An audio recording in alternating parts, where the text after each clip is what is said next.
बिस्मिल्लाहिर्रहमानिर्रहीम। मैं मोहम्मद ज़ुबैर और आप देख रहे हैं मेरा यूट्यूब चैनल और फेसबुक पेज। उम्मीद है तमाम दोस्त खैरियत से होंगे। अच्छा, पिछले कोई 5-7 दिनों से हम आप लोगों को रोज़ाना कहते हैं कि इंशाल्लाह हम सब इंस्पेक्टर की डायरेक्ट रिक्रूटमेंट के ऊपर बात करेंगे कि अगर सब इंस्पेक्टर की डायरेक्ट रिक्रूटमेंट की सीट्स आती हैं पंजाब पुलिस के अंदर तो उसका एलिजिबिलिटी क्राइटेरिया क्या होगा।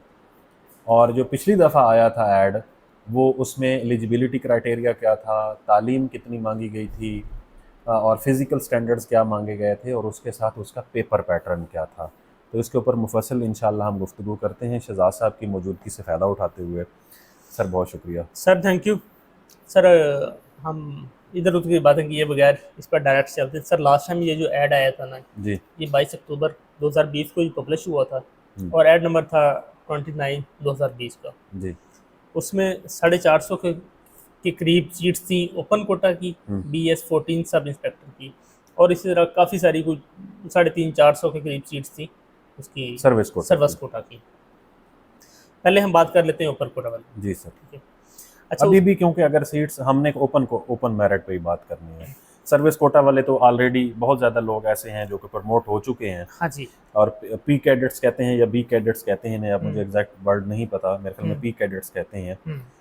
उनकी जो प्रमोशन थी वो पब्लिक सर्विस कमीशन की तरफ से ऑलरेडी हो चुकी है। वैसे यहाँ पर एक बात मैं ऐड करूँगा सर, मुझे नहीं लगता कि पिछले कोई 30-35 साल में इतनी एक्सपेडाइटली पंजाब पुलिस के अंदर प्रमोशंस हुई हों नीचे वाले कैडर्स की जितनी आप हुई है। सर सब इंस्पेक्टर से फोर्सेस की इतनी बड़ी तादाद में भर्ती भी शायद हाँ पहले नहीं हुई होगी। और प्रमोशन सब इंस्पेक्टर से इंस्पेक्टर लोग बहुत देर से प्रमोट होते थे। ठीक है। इस दफ़ा मतलब जो 2016 में लोग भर्ती हुए थे वो प्रमोट भी हो गए हैं। 2017 वाले जहाँ तक मुझे मालूम है उनकी ट्रेनिंग्स भी चल रही हैं, यानी वो भी करीब करीब हैं। तो ये जो पिछले 3-4 साल गुजरे हैं, यकीनन इसका क्रेडिट तो जाता है ना पुलिस डिपार्टमेंट में, क्योंकि इतनी ज़्यादा तादाद में प्रमोशंस करना ये एक बड़ा मायने रखता है। बिल्कुल ऐसे ही। यहाँ पे हमारे दूसरे महकमों में एक प्रमोशन अटक जाती है, बिल्कुल ऐसे और उनकी सैकड़ों की तादाद में प्रमोशंस हुई है और हर केडर की हुई है, तो ये क्रेडिट तो खैर जाता है। तो अब हम बात कर रहे हैं सब इंस्पेक्टर डायरेक्ट रिक्रूटमेंट की। हाँ जी। जी तो ज़रा बता दें। अच्छा सर, लास्ट टाइम ये सीट्स जो जिस तरह के रीजन वाइज आती हैं, हर डिवीजन की होती हैं और रीजन वाइज थी, और इसका जो क्राइटेरिया था वो ग्रेजुएशन रखी गई थी, एटलीस्ट आपकी सेकंड डिवीजन में हो, BA। हाँ जी। ठीक है, या BS हो जी या बिल्कुल, BCom हो या ADP हो, आपने हाँ ADA किया हुआ हो, मतलब ये डिग्रीज की। जी बिल्कुल। 14 ईयर से मुराद ये है। जी बिल्कुल। अच्छा जी। और उसके साथ जो सब्जेक्ट कोई भी नहीं मांगा गया, नहीं, किसी भी सब्जेक्ट के अंदर होना चाहिए। ठीक है। उसके साथ साथ जो उन्होंने फिजिकल क्राइटेरिया था वो 5 फुट 7 इंच मेल के लिए, ओके, और 5 फुट 2 इंच फीमेल के लिए। ठीक है। मेल के लिए जो चेस्ट थी वो 33 से 34.5। ठीक है, चेस्ट एक्सपेंशन मतलब हाँ मान जी, ली गई ये उन्होंने डिमांड की थी।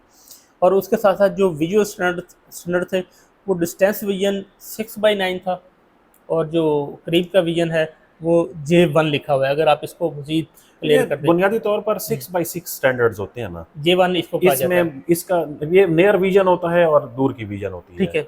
इसे ये कहा जाता है। और इसका ये फायदा है सब इंस्पेक्टर में कि इसमें आप ग्लासेस और विदाउट ग्लासेस आपकी वो विजन होनी चाहिए। ओके, यानी लोगों को ये सहूलत होती है। अच्छा, और इसमें जो एज मेंशन की थी वो 20 से 25 साल की थी। जी। अच्छा, इसमें ये एज बुनियादी रिलैक्सेशन नहीं होती, इसमें एज रिलैक्सेशन नहीं होती सब इंस्पेक्टर के अंदर। अब भी अगर आती हैं सीट्स इंशाल्लाह जो कि मुतवक्के हैं बहुत जल्द आएंगी, उसमें भी एज रिलैक्सेशन नहीं होगी। 20 से 25 साल 20 से 25 साल तक ही होगी, क्योंकि ये फोर्सेस की जॉब है और ये क्लासिफाइड ही होती है। हाँ, क्लासिफाइड ही होती है एज, उसके अंदर अपर एज लिमिट या एज रिलैक्सेशन नहीं होती। डायरेक्ट रिक्रूटमेंट में सर्विस कोटा वालों का तो होता ही सर्विस वालों का ना, उसके तो अलग से बिल्कुल सर्विस रूल्स हैं। अब हम आ जाते हैं सर, इसका पेपर किस तरह से होगा, सिलेबस। हाँ जी, सिलेबस लास्ट टाइम जो सिलेबस है वो शेयर करना है जी। लास्ट टाइम का जो पेपर था सर 100 नंबर का MCQ बेस्ड पेपर था, वन पेपर था, और उसमें 20 नंबर की जनरल नॉलेज थी, ऐसे ही है, 40 नंबर की इंग्लिश थी, हाँ जी, और 40 नंबर की कंप्यूटर। जी बिल्कुल। ये 100 नंबर का MCQ पेपर जिसके ऊपर नेगेटिव मार्किंग अप्लाइड थी। ओके। अच्छा, अब इसमें रनिंग नहीं होती। अच्छा, ये सिर्फ physical ये standard फिजिकल स्टैंडर्ड्स आपने किसी भी DHQ हॉस्पिटल से बनवाने होते हैं, या सर्विसेज से? या आपने सर्विसेज से, या हम्म। पुलिस लाइन के हॉस्पिटल्स जो होते हैं ओके। आपने वहां से बनवाने होते ओके। हैं। इसमें कोई रनिंग वगैरह ATC सब इंस्पेक्टर में नहीं होती, हम्म। या पब्लिक सर्विस की तरफ से अगर ASI की भी आती हैं तो उनकी भी रनिंग नहीं होती। ओके। फिजिकल स्टैंडर्ड्स मांगे जाते हैं जो आपने फिल मीट करने हैं और फिर उसके बाद अप्लाई करना है। अच्छा, दूसरी बात, ये रीजन वाइज सीट्स आती हैं। रीजन वाइज मीन हर डिवीजन की अलग से सीट्स होती हैं। सिर्फ जैसे जिलेदार की सीट्स आई हैं उसी तरह सिर्फ उसी रीजन के लोग अप्लाई कर सकते हैं, नंबर 1। ठीक है। नंबर 2, और फिर उनकी सर्विस भी उसी रीजन में रहती जी है? उसी रीजन में ज़्यादातर ऐसा ही होता है, अपने होम डिस्ट्रिक्ट में वो सर्विस करते हैं।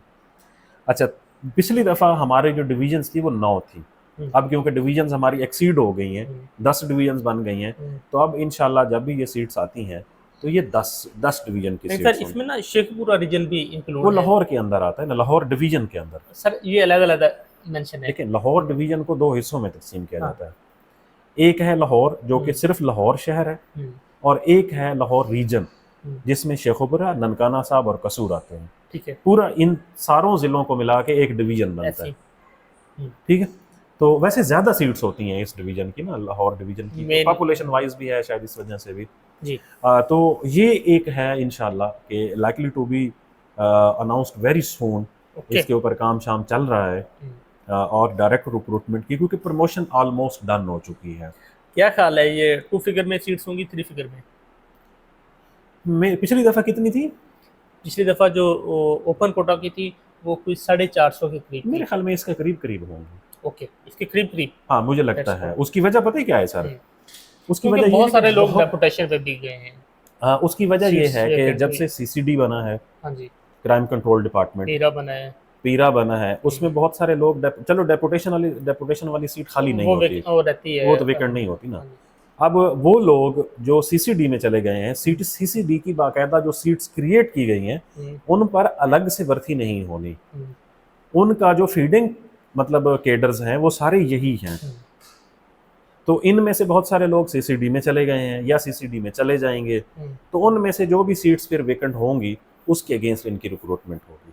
ये पब्लिक सर्विस कमीशन के थ्रू होती है सर, और ये डे 1 से रेगुलर जॉब होती है। ठीक है। सब इंस्पेक्टर की अब एज ऑफ नाउ जो पिछले 3-4 साल के अंदर बहुत क्विकली इनकी प्रमोशंस हुई हैं, उसके मुताबिक तो ये आराम से जो बच्चा 20-21 साल की उम्र में जो बनता है सब इंस्पेक्टर, वो SP तक तो जरूर जाता है। SP तक? जी, SP तक, और कुछ इससे भी ऊपर जा सकते हैं, SSP तक। जी। देखें, सब इंस्पेक्टर से इंस्पेक्टर बनते हैं, हाँ जी। इंस्पेक्टर से DSP बनते हैं, और DSP के बाद SP बनते हैं। सही। ये बच्चे जो अब 20-21 साल की उम्र में अगर रिक्रूट होते हैं, ये SP तो इंशाल्लाह आराम से बन जाएंगे। और इनमें से कुछ ऐसे भी होंगे जो SSP की अगर सीट्स हैं या बहुत छोटी उम्र में, बहुत छोटी नहीं, बाज़ औक़ात ऐसे होता है कि SSP जैसे है उसमें सारी की सारी सीट्स ही PSP की रखी गई होंगी। ऐसे होगा तो नहीं मेरे ख्याल में, होगा तो सही कोई 10 या 15% कोटा होगा जो नीचे से जो सर्विस वाले प्रमोशन वाले लोग होंगे, तो उनमें से लोग SSP आराम से बन जाएंगे। अच्छा, इसका पे पैकेज क्या होगा? मेरे ख्याल में 60,000 रुपये इसकी, क्योंकि ये डे 1 से रेगुलर जॉब होती है और ये 14वें स्केल की जॉब है, और इसमें 1-2 अलाउंसेस लगते हैं इनके पंजाब पुलिस के, तो उनको मिला के मेरे ख्याल में इनकी कोई 60,000 के अराउंड पहली तनख्वाह बनेगी, जो कि अच्छी तनख्वाह है। हाँ, अगर आप घर में हैं तो फिर और तो सब इंस्पेक्टर की सर नौकरी पंजाब पुलिस के अंदर रीढ़ की हड्डी की मानेद है। देखिए, सब इंस्पेक्टर कौन होता है? इन्वेस्टिगेशन ऑफिसर होता है। तो इन्वेस्टिगेशन ऑफिसर बुनियादी तौर पर रीढ़ की हड्डी होती है किसी भी थाने के अंदर, किसी भी डिपार्टमेंट के अंदर। हर केस को उसी ने लेके चलना होता है ना। फिर ये है कि बहुत सारे ऐसे सब इंस्पेक्टर्स भी हैं अभी तक जो इंस्पेक्टर प्रमोट नहीं हुए, वो SHO भी लग जाते हैं, जिनके पास इंस्पेक्टर का चार्ज हो जाता है। इंस्पेक्टर के चार्ज वो मतलब कैपेबल होते हैं, तो उनको लगा देते हैं SHO का मतलब सर क्या होता है कि वो अगर फर्ज करो कि सिटी का है तो मीन के सिटी का आलिन आला है, अगर वो सदर का है तो मजाफात का आलिन आला है। बिल्कुल ऐसे। ठीक है, तो अब SHO की तो अपनी चौधराहट है ना सर। वो तो सर वो लाइक DC होता है ना। हाँ, वो अपने प्रीमिसेस के अंदर वाकई DC होता है, वो अपनी प्रीमिसेस का। तो ये एक बहुत अच्छी अपॉर्चुनिटीज है इंशाल्लाह। बुनियादी मालूमात हमने फराहम कर दी हैं जी, इसके ऊपर जो भी फर्दर डेवलपमेंट होगी इंशाल्लाह उसके ऊपर हम जरूर बात करेंगे। और मेरा ख्याल है कि मार्केट में अभी तक और किसी ने ये बात नहीं की अभी। देखिए हम इसके ऊपर काफ़ी दिनों से फॉलो अप कर रहे थे, हाँ। ठीक है।